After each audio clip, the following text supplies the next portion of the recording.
Hello నమస్తే good evening all. So early morning walking, jogging, running, exercise చేయడం చాలా మంచిది.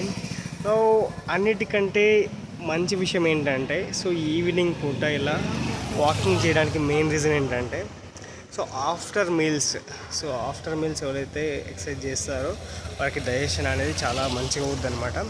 So compare to morning walking, morning jogging, morning exercises కంటే evening చేసేవి చాలా ఇంపాక్ట్ చూపిస్తాయి మన హెల్త్ మీద. సో మార్నింగ్ కూడా హెల్త్ బెనిఫిట్స్ ఉంటాయి, ఉండవని చెప్పాను. కానీ ఆఫ్టర్ మీల్స్ మనం ఒక 1 కిలోమీటర్ 10 మినిట్స్ వరకు అట్లా వాకింగ్ చేయడం వల్ల అంటే చాలా బెనిఫిట్స్ ఉంటాయి. చాలా ఫ్రీగా అయిపోతుంటాం. సో మనకు డైజెషన్ కూడా మంచిగా అవుద్ది అనమాట. సో ఎలాంటి హెల్త్ ఇష్యూస్ రావు. మనకు కూడా చాలా ఫ్రీగా అనుకుంటుంది. సరే, ఒక 10 డేస్ ఫాలో అయ్యి చూడండి. ఆఫ్టర్ మీల్స్ ఒక 10 మినిట్స్ అట్లా నడిచి మీకే అనిపిస్తుంటుంది ఎన్ని బెనిఫిట్స్ ఉంటాయో. సో రీసెంట్గా నేనైతే ఒక వాకింగ్ టార్గెట్ పెట్టుకొని 30,000 steps, nearly 22 kilometres. So 22 kilometres in 1 day. So 5 hours plus walking అయితే చేసిన టార్గెట్ పెట్టుకొని. సో ఆ వీడియో మన తెలుగులో రావడం అదే ఫస్ట్ నేను చూసినంత వరకు. సో ఒక వీడియో అయితే 50,000 స్టెప్స్ ఒక ఫారినర్ చేసిండు.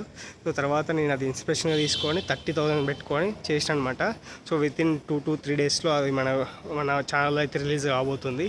సో చాలా ఎఫర్ట్స్ పెట్టిన ఆ వీడియోకి. చాలా 20 కిలోమీటర్స్ ఎబోవ్ నడిచినామంటే అదే ఫస్ట్ టైం నా లైఫ్లో నడవడం. చాలా ఎక్కువ అయిపోయింది. సో మనకి 20 మినిట్స్ ఎలా అనేది ఒక యాప్ ఉంటుంది మనకి. సో డైలీ కూడా నేను 5,000 ప్లస్ నడుస్తుంటా. 5,000 ప్లస్ కూడా మనకు కౌంట్ అవుతుంటుంది యావరేజ్గా. సో మీకు స్క్రీన్ మీద నేను డిస్ప్లే చేస్తా యావరేజ్గా ఎంత ఉంటుంది అనేది.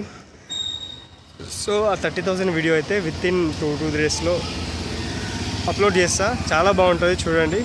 అండ్ ఇప్పటిదాకా మన ఛానల్ సబ్స్క్రైబ్ చేయకపోతే వెంటనే hit on the subscribe button.